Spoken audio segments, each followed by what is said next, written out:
በቡካን ያየው ታማኝ ነው። ወላይታ ታማኝ ነው፣ ጀግና ነው።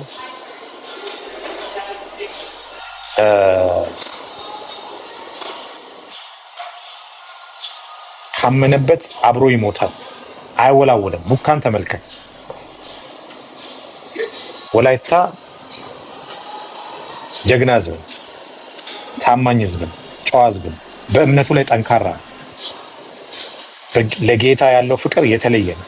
ወንጌል በጣም እየሰራበት ያለበት ምድር ወላይታ ነው። እዩ ጩፋን ተመልከት። እኔ እዩ ጩፋን በጣም ነው የምወደው። አንድ ቀን ነው ያወራሁት። በጣም ሀምብል ነው፣ ስርዓት ያለው ሰው ነው። እግዚአብሔርን የሚፈራ እግዚአብሔር የሚጠቀምበት ሰው ነው። ሂዝ ፍሮም ወላይታ። ወላይታዎች በጣም በቃ ለወንጌል የቆረጡ ናቸው፣ ታማኞች ናቸው፣ ጨዋዎች ናቸው፣ ስትሮንግ ናቸው። ከወደዱ ካመኑ አመኑ፣ በቃ አብረው ይጓዛሉ።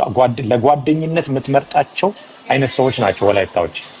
ጓደኛ መሆን የሚችሉ ናቸው፣ ወንድም መሆን የሚችሉ ናቸው፣ እህት መሆን የሚችሉ ናቸው። የወላይታ ህዝብ እንደዛ ነው። ጓደኛ መሆን ይችላል፣ እህት መሆን ይችላል፣ ቤተሰብ መሆን ይችላል። አብሮ ነው ያለው። ከወደደ ወደደ። ቡካኔ እንደዛ ነች። አሁን በቃ ከኔ ጋር የፈለግከውን ስለ ፍራኦል የፈለግከውን በላት፣ እዛው ነች፣ ምንም አትለወጥ።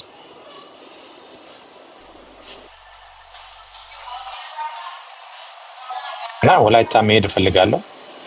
ባለፈው አይታችኋል። ለማማ ቤት የቀበሌ ቤት ስንፈልግ ማማ ወንጌል የሚሰብኩ የወላይታ ከተማ አስተዳደሩ አይታችሁት ከሆነ ቢሮውን ትቶ ነው የመጣው። ቢሮውን ትቶ መጥቶ ለማማ ቤት ሰጥቶ ተመላልሶ ጠይቆ ተመቾቶይ ብሎ አስተዳደር ከንቲባው የፖሊስ አዛዡ ምን አይነት ህዝብ ነው?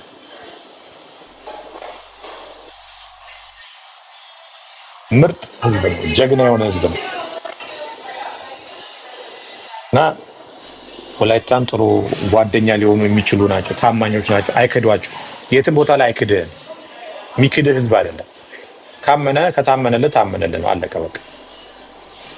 እኔ ያው በራሴ ነው ያየሁትን ነው የምነግራችሁ። ያየሁትን